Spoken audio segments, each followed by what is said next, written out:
the title, Walk by the Spirit. So please keep your Bible open, and I will read again verses 16 to 18. But I say, walk by the Spirit, and you will not gratify the desire of the flesh. For the desire of the flesh are against the Spirit, and the desire of the Spirit are against the flesh. For these are opposed to each other, to keep you from doing the things you want to do. But if you are led by the Spirit, you are not under the law. So just a few brief background on the book of Galatians. Apostle Paul, he's the author, and he wrote the letter to the churches of Galatia. The purpose is, he wrote it to convince the Galatians to come back to the true gospel.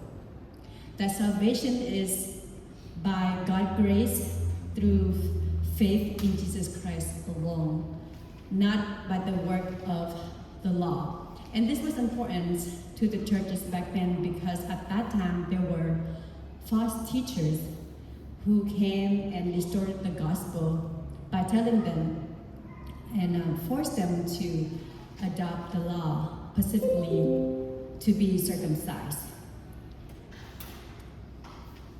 So if you come back to me again, verses 16 to 18, have you wondered why is there a war between the flesh and the spirit when the verses before that, other verses before that, like verse 1 and 13, talked about Christ setting us free from the yoke of slavery, and he called us to freedom, right? So there it was freedom, but now there's a war between the flesh and the spirit. So the truth is that when we receive Jesus Christ, we know and we understand that Jesus Christ has done all the work on the cross so that he set us free from sin, power, and condemnation. So we do not have to perform religious ritual or ceremonies like circumcision to receive salvation or to make right with God. And again, the gospel tells us that we receive salvation by God's grace through faith in Jesus alone. However, because we still live in this mortal body, this broken world, so the reality is that we still face sin issues in our daily life. And when we receive salvation, we just don't instantly wake up the next morning and become holy, right? That would be nice. We don't have to do anything, right? But there is a process of sanctification where the Holy Spirit, when we truly receive Jesus Christ, the Holy Spirit come in us and live in us. And he's the one who works in us to make us become more like Christ. And here is when we see the war in plain view. The old sinful self, or our flesh, we tend to go back to the old habits and want to do things the old way, even though we know that now we are accept Jesus Christ already and we want to change, but our old self want to pull us back. And here is very clear in Galatians verses 19 to 21. The work of the flesh are evident: sexual immorality, impurity, sensuality, idolatry, sorcery, enmity, strife, jealousy, and the list go on, right? This is not all the list of work of the flesh, it's just a few that are listed here in verses 19 and 21. But notice here is very clear that the scriptures say that those who do the work of the flesh will not inherit the kingdom of God. And here we see the contrast even more clear in verse 17, that the desire of the flesh and the desire of the spirit opposed to one another, against one another, right? The desire of the flesh are against the spirit, and the desire of the spirit are against the flesh. For these are opposed to each other to keep you from doing the things you want to do. So it's important that we wake up every morning and realize the reality. Sometimes we don't think about it like this, but there is a constant war in us. And so we need to make decisions daily, right? To choose to satisfy the flesh or to satisfy the spirit. And I think we all can speak to this. Not all the time we can do things on our own strength. Many times, even for myself, when I want to spend more quality time with God, to be in the Lord's presence, to read more of the scriptures, but then I can't always do that because other distractions in life, like I'm pretty task-oriented. I tend to think about, what needs to be done on that particular day. And that kind of thing, and especially with my phone too, easily get us distracted. So we can say truly that we cannot do, or we cannot please the Spirit, the desire of the Spirit on our own willing or own self, but only by the power of God, who work in us and urge us and motivate us to act according to His will. Though the new in us, Christ in us, we really want to satisfy the desire of the Spirit, which leads to the fruit of Spirit, right? Listed in verses 22 to 23. We know, and we want to have more of the fruit of Spirit in our life, like love, joy, peace, patience, kindness, goodness, faithfulness, gentleness, self-control. So the question is, all the good things that we want to produce in our life, in our journey walking with Jesus Christ. But how can we overcome the desire of the flesh? So the answer is in verse 16. Walk by the Spirit. Walk by the Spirit, and you will not gratify the desire of the flesh. The Holy Spirit in us, who lives in us, empowers to choose holiness and make decisions that please God as we surrender all of our desires to Him. So one might ask, how can I say no to my old self when I'm addicted to maybe pornography, alcohol, or, I cannot stop feeling jealous of others when they seem to be doing better than me. And the temptation of comparing ourselves to one another, right? So remember that Paul, he stated here clearly, walk by the Spirit. What does this mean? This means that we must recognize where our desire will lead us to, right?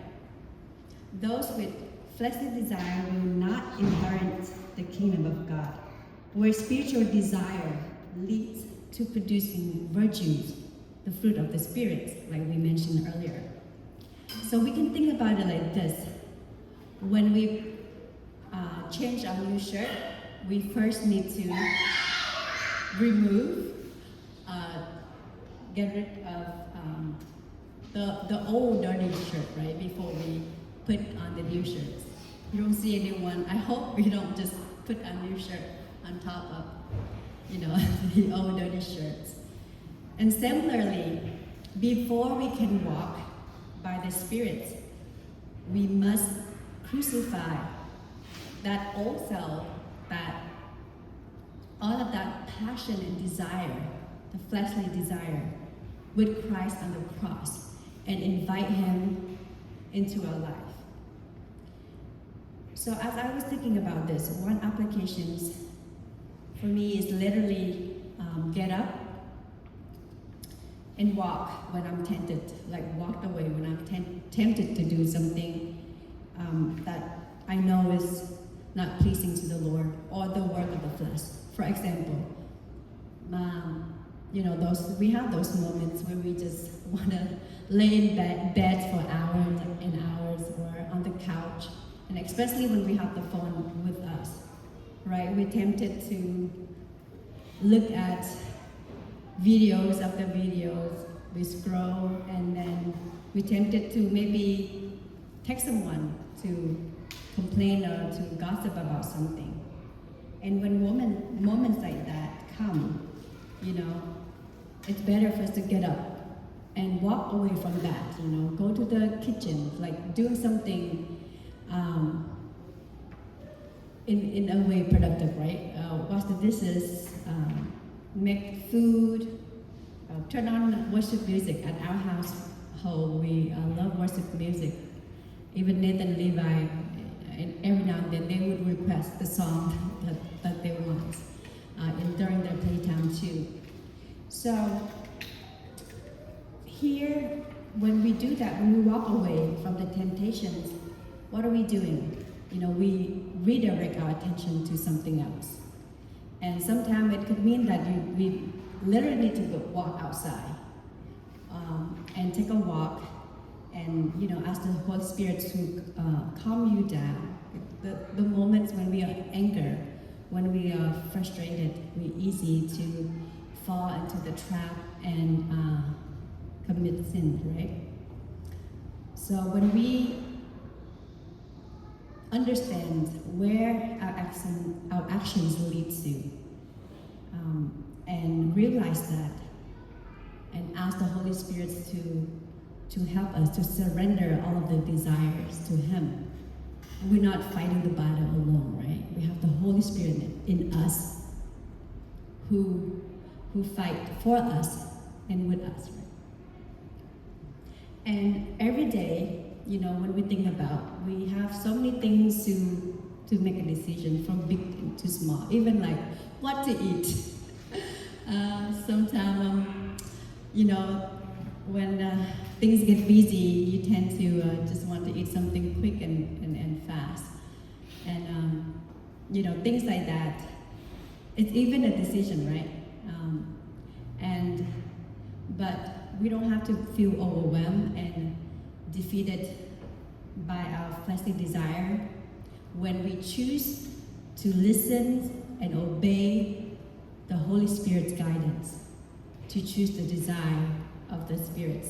As verse 18 states that, if you are led by the Spirit, you are not under the law. So again, this verse reassures us that when we surrender to the Holy Spirit's guidance, we are not bound by the law, but we have the freedom to choose to live a holy life.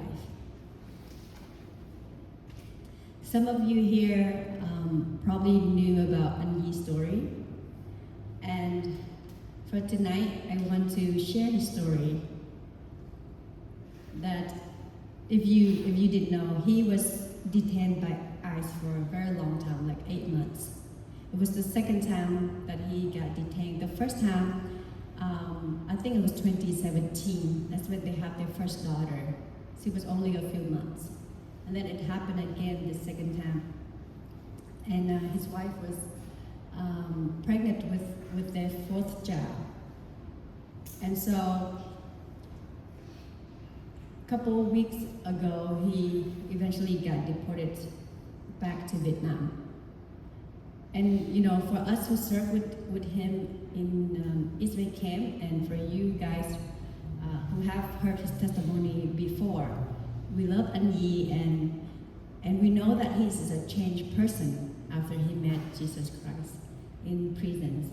And the fruit of the Spirit is evident through his life. You guys can see the joy, whenever he shared, he loved God's words, and he's always share and encourage the young campers,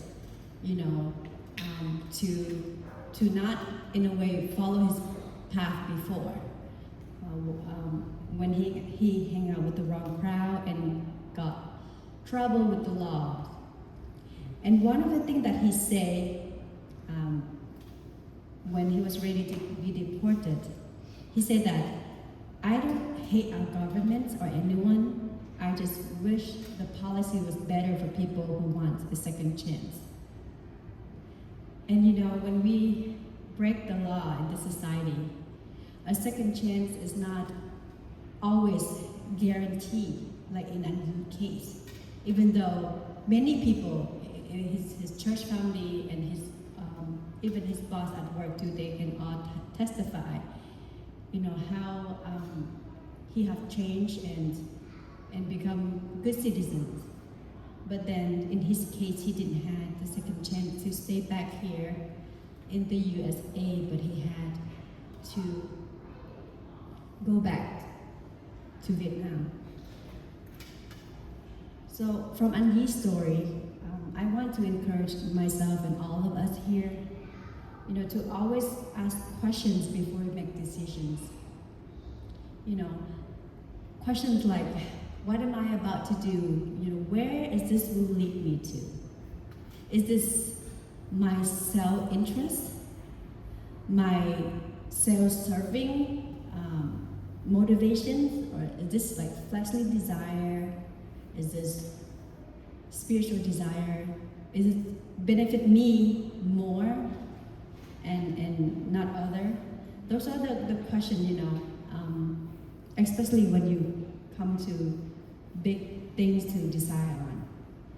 And I was just thinking about this, and even when we're driving, when we influenced by alcohol, DUI, the immediate consequence we can see, if we get in trouble, we can lose our license, and when we buy car insurance, it's very expensive, right? And so we know that fleshly desire can lead to serious consequences. But the good news is that unlike this broken world, God gives all of us, not just some of us, but all of us, second chance to come back to Him. So while we still have the chance and opportunity now, repent of our sins and put our trust completely in Jesus Christ, and commit all of our desire and our passions, addictions to Him. And let the Holy Spirit guide us in each step of our journey. Because again, on our own terms, we cannot do it. Only by the strength of the Holy Spirit in us, who will empower us to do the right thing, to make a holy choice. So you guys probably remember this because this was only a couple of weeks ago at Israel Camp theme, right? Kingdom Come, living for eternity now. And the key verse was in Matthew 24, verse 42. Therefore, stay awake, for you do not know on what day your Lord is coming. So how can we stay awake, ready for the second coming of Jesus Christ, ready for our coming King? Galatians chapter 5, verse 13 say that, for you were called to freedom, brothers. Only do not use your freedom as an opportunity for the flesh, but through love serve one another. So may this be another reminder for us all to really treasure our freedom in Christ and live a life that is worthy of our repentance. And so while we still have the time, the opportunity to love and to serve one another, we do it with joy. And we let the Holy Spirit lead us in our life, who will empower us to do the things that pleasing to God. And so remember, we walk by the Spirit, we literally need to get up and walk toward the desire of the Spirit. So that's my message tonight. So I hope that this is another reminder for us for this week as we continue to walk with the Lord, walk by the Spirit, that the scripture, God's words, touch our hearts, and so that we will surrender anything that we still hold back, anything that still hold us back to live a life pleasing to the Lord. May this be a reminder for us all. And thank you so much again for giving me the opportunity to speak tonight. It has been a while, so I'm so glad to be back. Thank you.